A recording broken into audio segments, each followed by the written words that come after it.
Hello guys, আসসালামু আলাইকুম। তাকসিনার রান্নাঘরে আপনাদের সবাইকে অনেক অনেক স্বাগত। আজকে তাকসিনার রান্নাঘরে আরও একটা রেসিপি নিয়ে এসেছি আপনাদের মাঝে। আজকে আমি কেসরি ভাত বানাবো, আপনারা দেখতে থাকবেন আমি কিভাবে বানাচ্ছি। সবার প্রথমে আমি একটা তাওয়া বসিয়ে দিলাম, তাওয়াটা গরম হয়ে গিয়েছে। এখন আমি 2 চামচের মতো ঘি দিয়ে দেবো।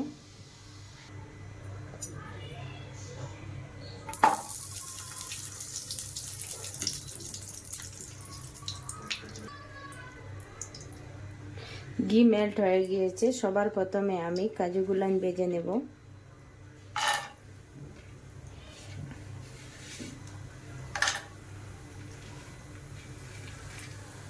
কাজু আর অল্প একটু আলমন্ড কেটে দিয়ে দিচ্ছি। আলমন্ডগুলো ভেজে নেব, সামান্য একটু লাল লাল করে ভেজে নেব।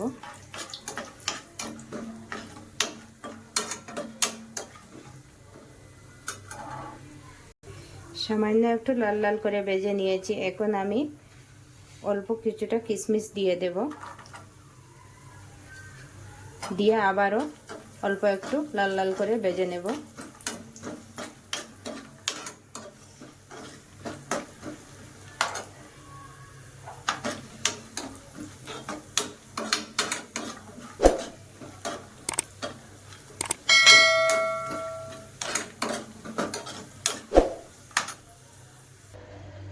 সবগুলো ড্রাই ফ্রুট আমার ভাজা হয়ে গিয়েছে। এখন আমি তুলে নিলাম। তাওয়ার মধ্যে যতটুকু ঘি দেখতে পাচ্ছেন সেই ঘির মধ্যে আমি সুজি ভেজে নেব। 1 কাপের মতো আমি সুজি ভেজে নিচ্ছি।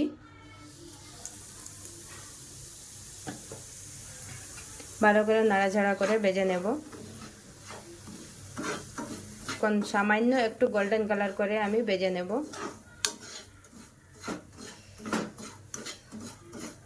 এইভাবে অনবরত নাড়াচাড়া করে আমি ভেজে নেব। গোল্ডেন কালার হয়ে গিয়েছে, এখন আমি তুলে নেব। সেই তাওয়ার মধ্যে আমি 1.5 কাপের মতো জল দিয়ে দেব। এতটুকু জল দিয়ে দিলাম।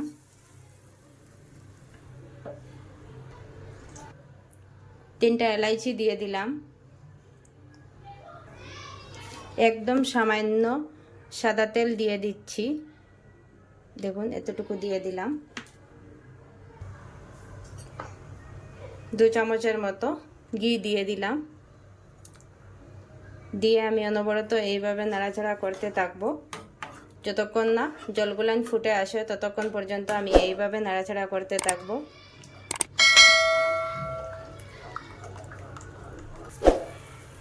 জলগুলান ফুটে এসেছে, এখন আমি সামান্য একটু ফুড কালার দিয়ে দেব। এটা চাইলে আপনারা দিতে পারবেন, না চাইলে নাও দিতে পারবেন। ইচ্ছে করলে দিয়ে দেবেন, না হলে স্কিপ করে দেবেন। আমি দিয়ে দিলাম অল্প একটু কালারটা আসার জন্য। দিয়ে আবারও আমি এইভাবে নাড়াচাড়া করতে থাকবো।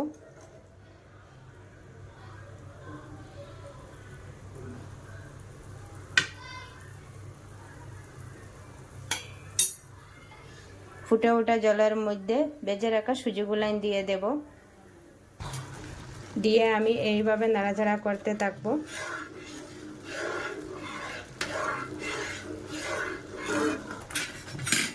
অনবরত আমি এইভাবে নাড়াচাড়া করে জলগুলান শুকিয়ে নেব।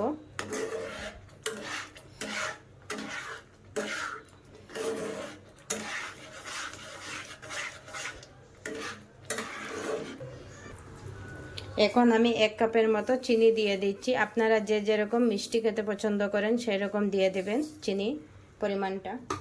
সবাই চিনিটা একটু মিডিয়াম হাইয়ের জন্য বেশি দিলাম না, মিডিয়ামই দিয়ে দিলাম। 1 কাপ দিয়ে দিলাম। দিয়ে আবারও এইভাবে নাড়াচাড়া করে ভালো করে শুকিয়ে নেব। দেখুন কত সুন্দর কালার আসছে।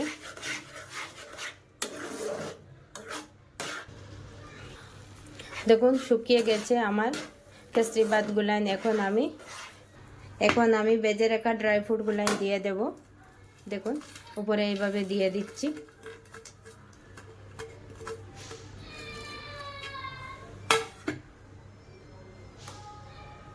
দিয়ে আবারও আমি এইভাবে নাড়াচাড়া করছি।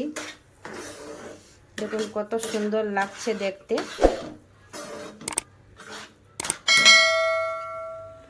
উপরে একটু আবারও ঘি দিয়ে দিচ্ছি,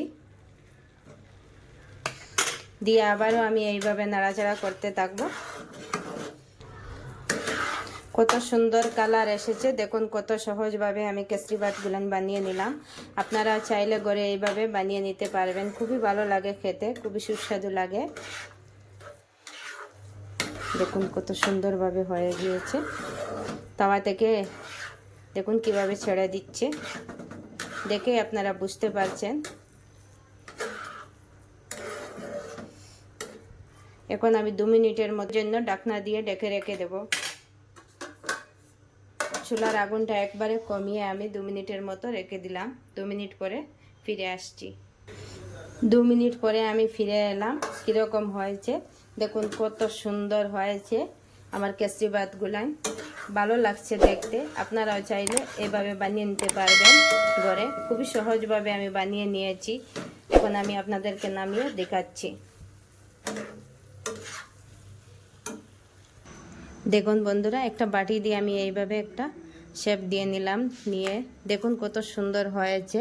আপনাদেরকে এইভাবে কেটে আমি দেখাচ্ছি। দেখুন কত ভালো লাগছে দেখতে, খেতেও খুবই সুস্বাদু হয়। আপনাদের যদি ভালো লেগে থাকে তাহলে আপনারা এইভাবে করে বানিয়ে খেতে পারবেন। যদি ভালো লেগে থাকে আমার ভিডিওটা লাইক শেয়ার কমেন্ট করে দেবেন। আর নতুন হয়ে থাকলে আমার চ্যানেলটাকে প্লিজ সাবস্ক্রাইব করে দেবেন আমার এইভাবে নিত্য নতুন রেসিপি পাওয়ার জন্য। আপনারা সবাই ভালো থাকবেন, সুস্থ থাকবেন। আবার দেখা হবে নতুন ভিডিওর সাথে। ঠিক আছে, চলুন, বাই বাই।